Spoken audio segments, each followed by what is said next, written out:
بسم اللہ الرحمن الرحیم۔ ناظرین السلام علیکم، میں ہوں آپ کا میزبان صابر شاکر وفاقی دارالحکومت اسلام آباد سے کچھ تازہ ترین اطلاعات۔ آج پہلا رمضان ہو گیا ہے پاکستان میں، تو آپ نے پہلا روزہ بھی رکھ لیا ہوگا۔ دعا کیجئے گا، سارا دن دعا کیجئے گا، پہلے روزے کی افطاری کے وقت خاص طور پہ دعا کیجئے گا اللہ تعالیٰ پاکستان پر کرم کرے، کیونکہ میری بات ہوئی ہے سعودی عربیہ حرمین شریفین، بہت سارے پاکستانیز وہاں پہ موجود ہیں اور وہ دعا کر رہے ہیں پاکستان کے لیے، پاکستانیوں کے لیے، پاکستان کی حالت زار کو بہتر کرنے کے لیے اللہ تعالیٰ کے حضور دعا کر رہے ہیں، روضہ رسول صلی اللہ علیہ وآلہ وسلم کے سامنے بیٹھ کے بیت اللہ کے اندر جا کر دعا کر رہے ہیں، اور انشاءاللہ ہماری یہ دعائیں قبول بھی ہوں گی اور یہ مشکلات کا خاتمہ بھی ہوگا۔ آگے بڑھتے ہیں خبروں کی طرف۔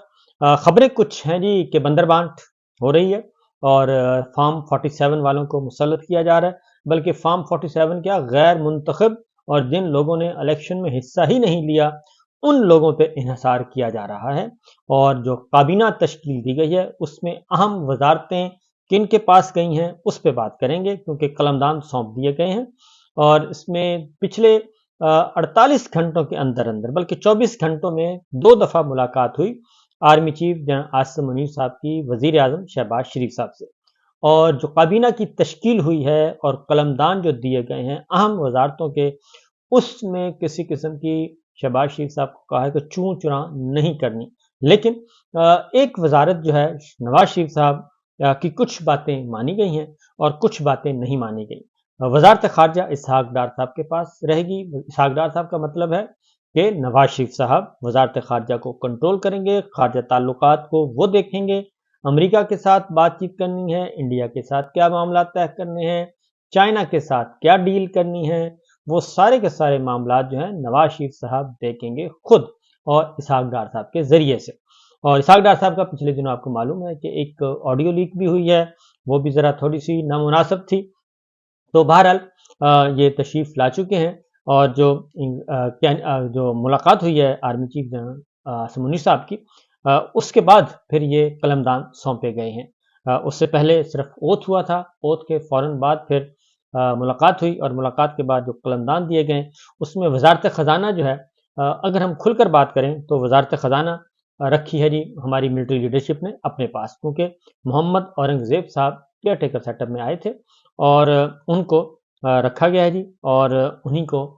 وہ اب وزارت خزانہ سنبھالیں گے، اور یہ چوائس جو ہے یہ کم از کم ان کی چوائس نہیں ہے، یعنی کہ شہباز حکومت کی چوائس نہیں ہے، اور ان کی اگر چوائس ہوتی تو اسحاق ڈار صاحب بڑی کوشش کی تھی لیکن وہ نہیں آ سکے۔ لیکن اورنگزیب صاحب کا تعلق مسلم لیگ نواز سے بہت پرانا ہے، اور سابق اٹارنی جنرل فاروق صاحب ہوتے تھے، ان کے یہ بیٹے ہیں، اور سابق جسٹس خلیل الرحمان رمدے صاحب ان کے داماد بھی ہیں، ان کے بھتیجے بھی ہیں، تو اس طریقے سے رمدے فیملی سے شریف فیملی کا بہت گہرا تعلق ہے، لیکن پڑھے لکھے ہیں، غیر ملکی تھے۔ اب انہوں نے جو وفاقی کابینہ کا اجلاس ہوا تو پہلے کابینہ نے پہلے اجلاس میں ہی ان کو پاکستان کی شہریت جو ہے ان کی دینے کا فیصلہ کیا، انہوں نے درخواست دی کہ مجھے پاکستان کی شہریت دی جائے واپس، تو اس کے بعد اب ان کی پاکستان کی شہریت بحال ہونے کا پروسیس شروع ہو چکا ہے۔ اس کے ساتھ ساتھ جو وزارتیں دی گئی ہیں، کیونکہ یہ باتیں بہت ضروری ہیں جو آپ کو بتانا ہے جی، کہ خواجہ آصف صاحب کو وزیر دفاع اور دفاعی پیداوار 2 وزارتیں دی گئی ہیں، اور اسحاق ڈار صاحب کو وزارت خارجہ کا قلمدان سونپ دیا گیا ہے، اور احسن اقبال صاحب کو وزارت منصوبہ بندی دی گئی ہے، رانا تنویر صاحب کو صنعت و پیداوار، اور چودھری سالک صاحب کو اوورسیز پاکستانیز، اور اعظم نذیر تارڑ صاحب کو قانون و انصاف اور انسانی حقوق، عبدالعلیم خان کو وزارت نجکاری کے ساتھ سرمایہ کاری بورڈ کا بھی ان کو بنایا گیا، اضافی چارج دیا گیا، جام کمال کو وزارت کامرس دی گئی ہے،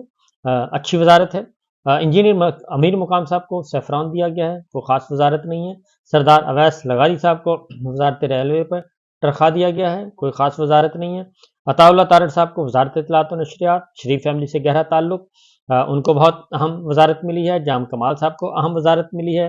عبدالعلیم خان کو بھی کہہ سکتے ہیں آپ عام وزارت اچھی مل گئی ہے، لیکن میرا نہیں خیال کہ یہ کوئی وہ خوش ہوں گے، کیونکہ وزارت نجکاری ہے، کوئی کام شام تو ہوتا نہیں ہے، چیزیں بیچنی ہیں، اور رانا تنویر صاحب کو بہت اچھی ان کو دی گئی ہے جی، رانا تنویر صاحب کو بھی اچھی ہے، چودھری سالک صاحب کو اوورسیز پاکستانی دے دیا گیا ہے، وہ سیر سپاٹا کریں گے، اور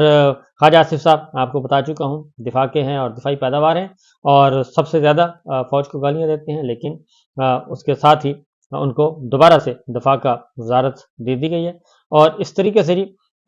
کیسر احمد شیخ صاحب کو میری ٹائم کے وزیر مقرر کیا گیا ہے، ریاض پیرزادہ صاحب کو ہاؤسنگ اینڈ ورکس دے دیا گیا ہے، مصدق ملک صاحب کو بہت ہی اہم وزارت ملی ہے، پیٹرولیم پاور اچھی خاصی منافع بخش ہے، اور کیسر احمد شیخ میری ٹائم کے وزیر، ریاض پیرزادہ کا بتا دیا آپ کو میں نے، اور محسن نقوی صاحب کو وزارت داخلہ اور ان کو نارکوٹکس کنٹرول کا اضافی قلمدان سونپا گیا۔ یہ خاص وزارت ہے جی، اور یہ خالصتاً دی گئی ہے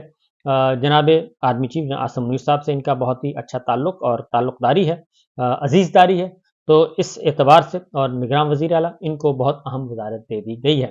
اب نقوی صاحب کو جو وزارت دینے کا مطلب کیا ہے؟ وزارت داخلہ اب شریف فیملی یا شہباز شریف صاحب کنٹرول نہیں کریں گے، بلکہ یہ کنٹرول کیا جائے گا پنڈی سے، اور اس میں جو بنیادی میسج ہے وہ یہ ہے کہ کسی بھی قسم کی کوئی مفاہمت نہ ہو، خاص طور پہ یہ بہت جو اگر مفاہمت کی ہونی ہوتی اور مفاہمانہ ہوتا رویہ تو نقوی صاحب کو وزیر داخلہ نہ بنایا جاتا، لیکن نقوی صاحب کو جو وزیر داخلہ بنایا گیا ہے ان کی کارکردگی جو کہ انہوں نے پنجاب میں بطور کیئر ٹیکر چیف منسٹر، اور جو پاکستان تحریک انصاف کو ڈیمولش کرنے کا پروجیکٹ تھا اس پہ انہوں نے بھرپور طریقے سے اپنا حصہ ڈالا، بلکہ وہ اس ٹیم کے کیپٹن تھے صوبے میں جو ڈیمولش پاکستان تحریک انصاف اور کرش عمران خان کے پروجیکٹ پہ کام کر رہے تھے۔ اور یہ بہت ساری چیزیں 9 مئی کے بعد آپ کو بہت اچھی طرح اندازہ ہے، اور 9 مئی کے بعد بھی، اور 9 مئی سے پہلے بھی مارچ میں ایک ہوا تھا، زوان پارک پہ 2 دفعہ حلہ بولا گیا، اور اسی طریقے سے ایک دفعہ جوڈیشل کمپلیکس اور انٹرچینج پہ حلہ بولا گیا تھا جب آ رہے تھے، تو وہ ساری ذہن میں رکھیں باتیں، اور یہ ساری چیزیں ذہن میں رکھیں گے تو آپ کو بہت اچھی طرح سمجھ آ جائے گی کہ کیا معاملات ہیں اور کیا سچویشن چل رہی ہے۔ بہرحال جی یہ آہستہ آہستہ معاملات آگے بڑھیں گے۔ اب جو یہ تو میں نے آپ کو بتا دیا کہ یہ تو سیشن ہو گیا جی مکمل، اب آگے معاملات کو دیکھا جائے گا۔ اب ایک بات ہے کہ یہ وزارتیں بالکل دے دی گئی ہیں، لیکن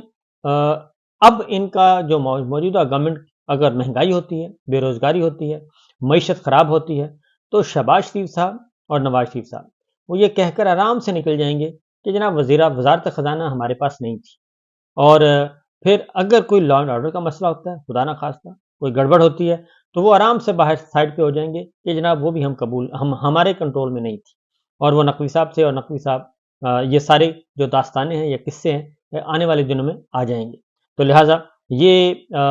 ایک طرف پسپائی بھی ہے شہباز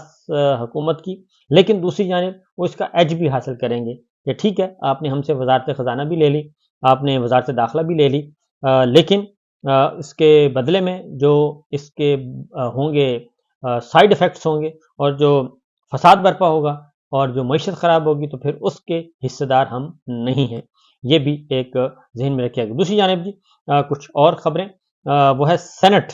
فرسٹ ٹائم پاکستان کی تاریخ میں فرسٹ ٹائم سینٹ جو ہے وہ نان فنکشنل ہو گیا، غیر فعال ہو گیا، اور سینٹ کے 52 ارکان جو ہے مدت پوری کر کے ریٹائر ہو چکے ہیں، اور کچھ سیٹیں ویسے ہی خالی ہیں، جو کہ یہ جو الیکشن ہوا تھا اس میں کچھ لوگ ایم پی ایز اور ایم این ایز منتخب ہو گئے، ان کی وجہ سے سیٹیں خالی ہیں، تو سینٹ کے 52 ارکان جا چکے ہیں، مسلم لیگ نون کے 12، پیپلز پارٹی کے 12 اور پی ٹی آئی کے 8 ارکان گئے ہیں، جمعیت علماء اسلام اور